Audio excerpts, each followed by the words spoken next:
Hey everybody, welcome back to When the Night Comes. So a lot of things happened in the last episode. Our 2-for-1 boyfriend special saved us basically from being eaten by the monster. We defeated the monster and I think we got severely injured and we passed out. Oh my god, my hair, do not look, okay? We got severely injured and we passed out, so I'm just waiting to kind of see here what's happening. Hunter, snap out of it. Finding kind blue eyes stare at me. Unamused kind blue eyes. Harry? Are you quite finished daydreaming? I smile at him because as much as Harry tries to be annoyed with me, he's adorable when he's angry. I am, Major Addington. Very sorry, sir. Huh? Harold Addington III cannot resist me. Stop that. Wait, am I James now? Stop what? I'm not doing anything. Yes, you are. You're looking at me like that. How many times do I have to remind you that I'm your superior, Hunter Lane? Or maybe just a few more might do the trick. I have an assignment, something out of town. It might take us a few days if we're lucky. A little getaway, just the two of us? If you consider hunting a rogue clan of witches romantic. You do, don't you? Any time spent alone with you is the time that I cherish, my love. My partner in all things, my soulmate. We're both in need of some time away from here, don't you think?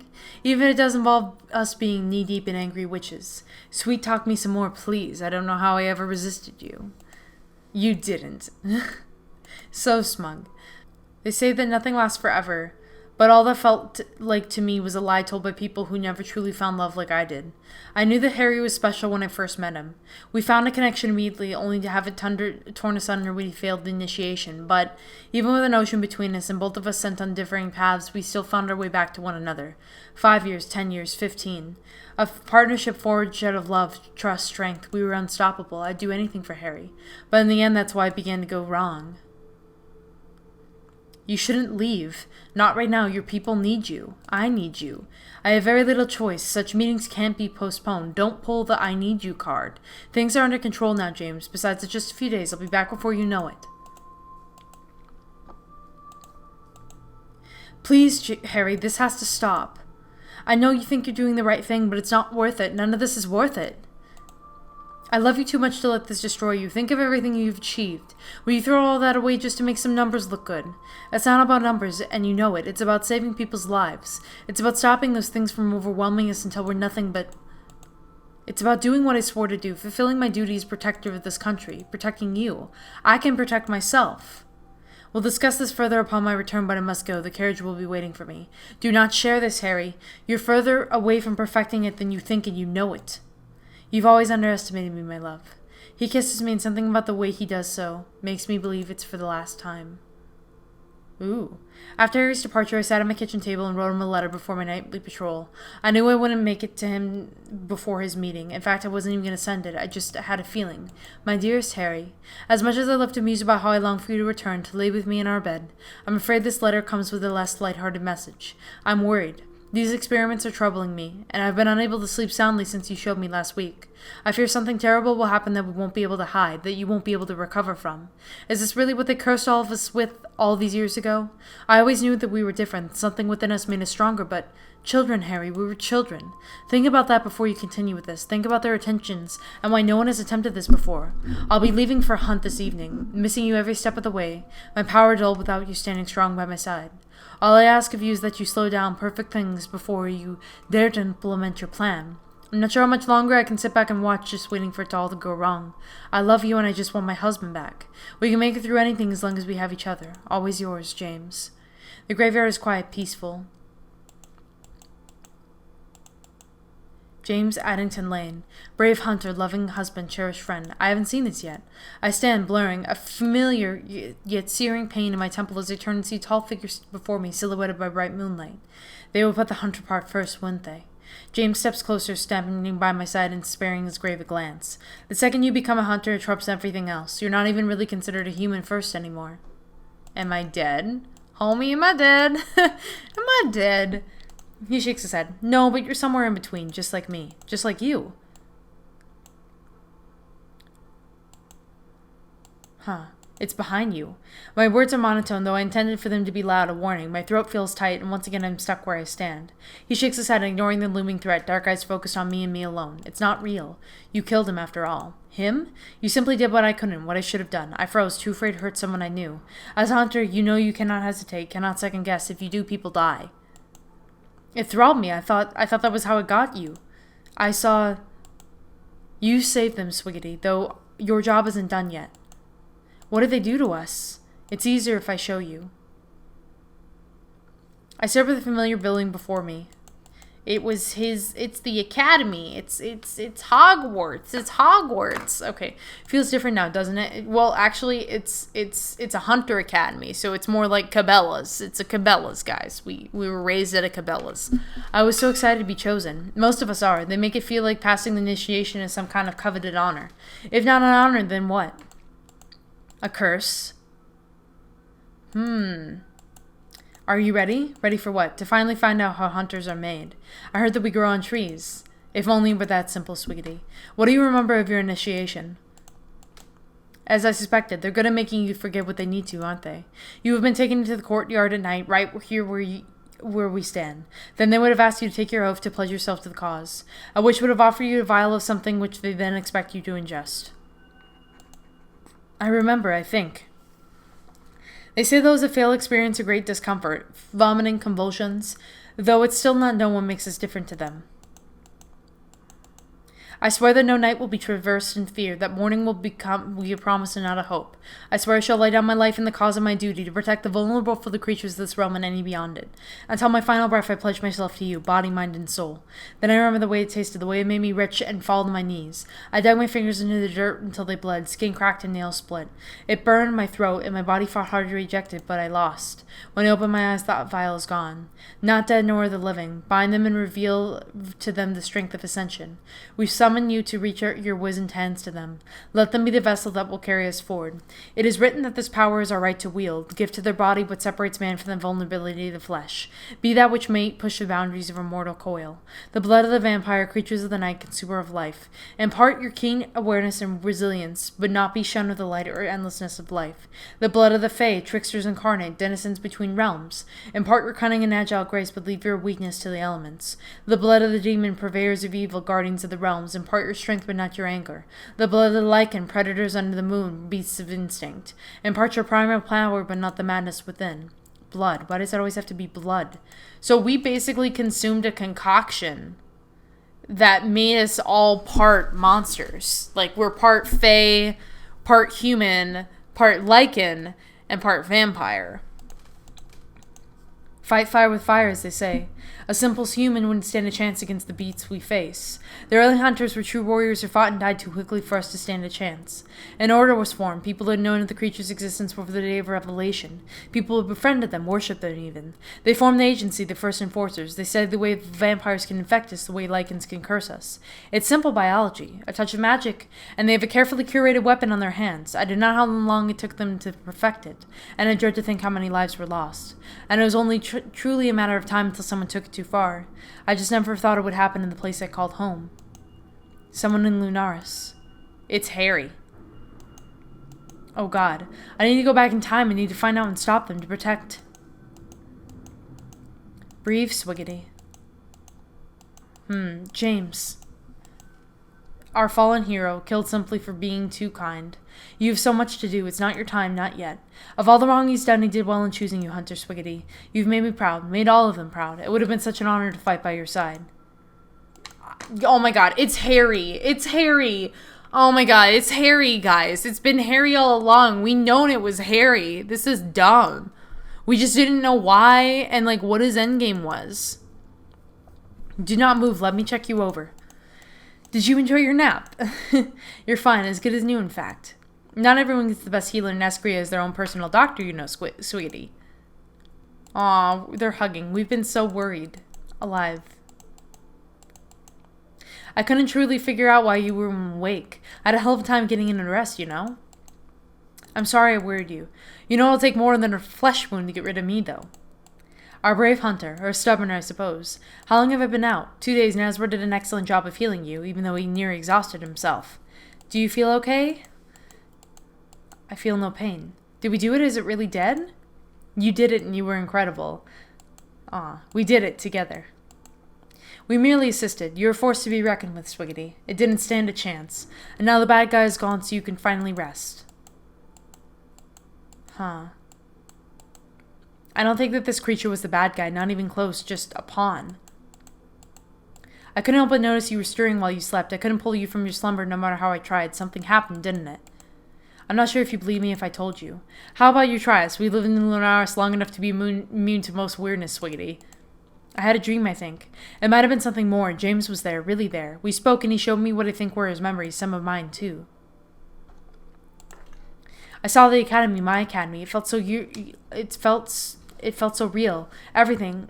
James took me through the initiation. Sorry. I wouldn't be surprised if they did such a thing. The ritual, they fed us blood. Vampire, demon, lichen, fae. That's what made me what I am. Nothing could ever make you less human, do you understand? We care for you no matter what. Nothing could ever change that. I'm so sorry that they did that to you. It will all take some time to process, but as long as I have you both by my side, they have no right. I also saw Harry and James together, almost as if James was trying to tell me something by showing me pieces of his memories of them.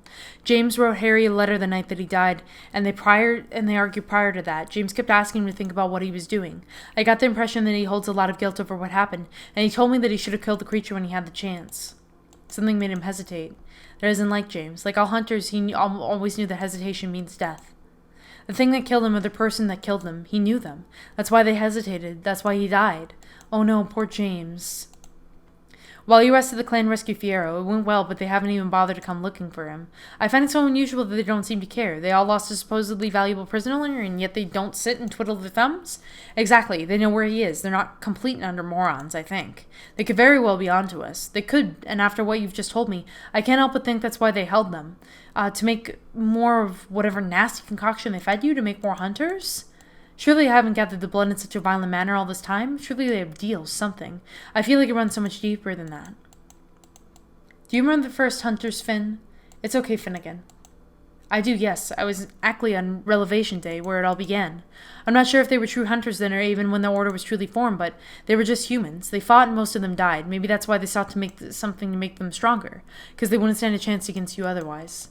No, they wouldn't, but they put up a bloody good fight. That's why Levi and I fled, came here. What about me? Could you tell there was something wrong with me? There was nothing wrong with you. You were still human, every bit of you. We've always been aware that there's something about hunters that doesn't seem normal. Humans don't have your agility, stamina, and all the other little quirks that make you so special. Even then, we've certainly never thought of them as monsters. There's never even the slightest inkling that you were all created with the blood of my kind. That should tell you all you need to know about what you are, Swiggity. You are no monster. He's bleeding. My man, you're bleeding. Finnegan.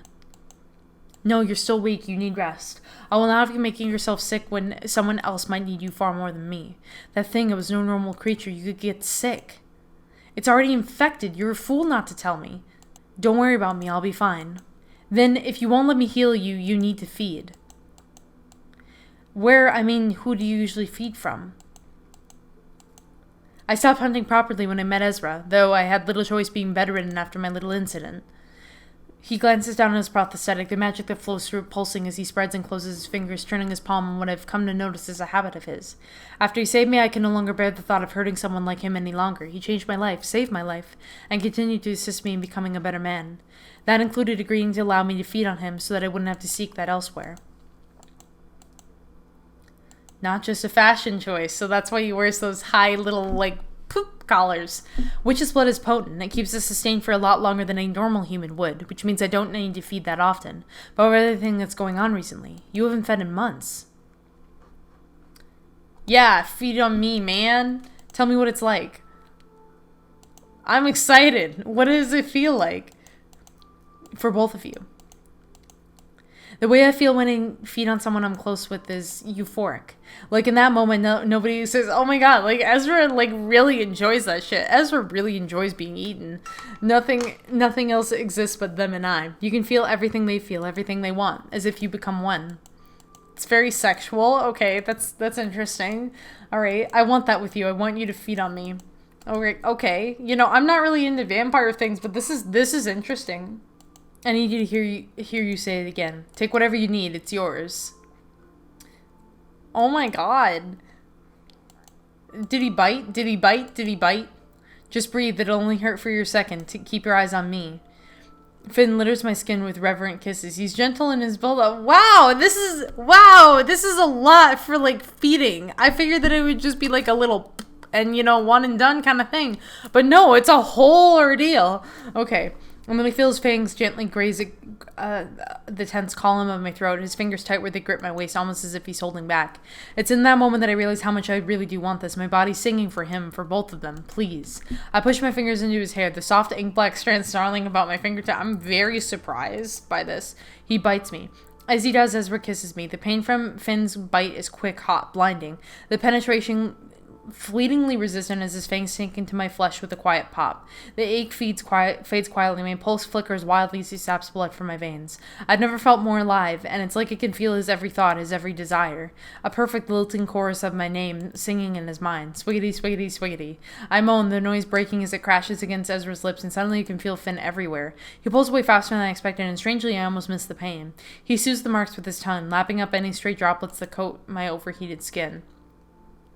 Damn! Look at this. This is a raunchy scene. Hello, Ezra. Hello, boys. My blood. Gone is the purple beneath his eyes, and before me sits Finn in all of his perfection. Ezra draped over him, blushing and beautiful. Can I get laid, please? Can I get laid this time? Am I gonna get laid this episode? Yes, we're kissing. You taste like heaven. And suddenly I'm surrounded, 2 pairs of hands upon me, touching me. Wow, having 2 boyfriends is great. In real life, I would be so overwhelmed, but in fiction, this is pretty. You know what I'm saying? You know what I'm saying? You know? My senses are thrown into overdrive, everything that little bit brighter, so vivid. My fingers trace every perfect dip and curve of his muscles, every previously unnoticeable scar, wanting to know the story behind each perfect sliver of imperfect skin, to know who marked him and why. Then Ezra says my name, his lips at my throat, right where Finn marked me, and it feels like the world has stopped turning. Sweetie. Hell yeah, we're gonna sleep with them. What kind of question is that? What kind of question is that? Okay, like, what kind of question is that? I have been here. I have been queer. I have been very, very, very queer. Like, I have been really coming on to everybody in this goddamn town. Swiggity just wants some ass. Swiggity, swiggy coming in from that booty, man. Okay, I hope that by the way that I'm looking at them can convey what I want, what I crave. And the way they both press closer to me tells me that it might. In a low, addictive tone, Ezra whispers, "Tell us what you need. I need you." Okay, so I'm sorry guys, I might need to censor this. I'm gonna read as much of it as I can, because I know that you, like me, are just as excited for this. Anyways, Finn carefully pushes me backwards until I'm laying flush against Ezra's chest, so in the quiet growl he drags his hands over my ribs, stomach, hip, waist, hips. He hooks his thumbs in the waistband of my underwear. Wait, waistband? Oh, yeah. I lift my hips to assist in their removal. Finally, skin to skin, and Finn kisses me. Then Ezra, as they find one another's lips over my shoulder. Their hands rove endlessly over my body, over each other, both of them so talented and attentive in their ministrations. Finn's next words are a whisper, his eyes bright and earnest as he sits back to look at us. "You're both so beautiful." I carefully study him for a quiet moment, chest heaving, Ezra's breath warm against my skin. When I look at them, I see 2 people that I trust. 2 people who, no matter what, I know will be there for me. Without fail, without question. Life is so uncertain, and yet in Finn and Ezra I found something solid, something so real that it scares me. In that moment, I finally realize I love you both so much. He took the words right out of my mouth. You guys have only been dating for like 2 days, but that's great. I'm so happy for both of you. I missed you, Finn, and I love you, both of you. I exhale sharply when Finn moves in to rest his forehead against mine, and Ezra holds me a little tighter, one of his hands reaching out, thumb grazing Ezra's lips. I allow myself to bask in their presence, just drowning in the feel of them. I love you too. A quiet moment passes between us, and then Ezra kisses Finn again, softer this time, but quickly transforms into something hungry, urgent. Something passes between him and Ezra when their eyes lock. Ezra moves beside him, both of them in front of me, the sight overwhelming. "We want to make you feel good." Yes!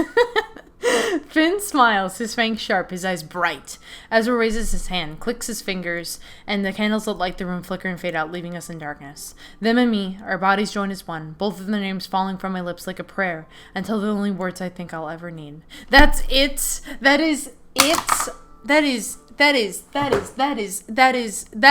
2-for-1 boyfriend special. I mean pretty great. But yeah. We are on chapter 8, y'all, but unfortunately I have been recording for like forever tonight, so I am going to go ahead and I'm going to bring this episode to a close and get my hat back. Go get my hat. Anyways, if you liked this video, please be sure to leave a like. It really does help the channel out. And if you want to see future episodes of When the Night Comes, be sure to subscribe to the channel. And when you subscribe to the channel, be sure to hit that notifications bell so that you get updates on future episodes. And then without further ado, thank you all again so much for watching. Bye! Special shout out to Patreons AceWolf741, Deep Dive Dylan, Brian White, Caleb Putnam, and Robin Harper.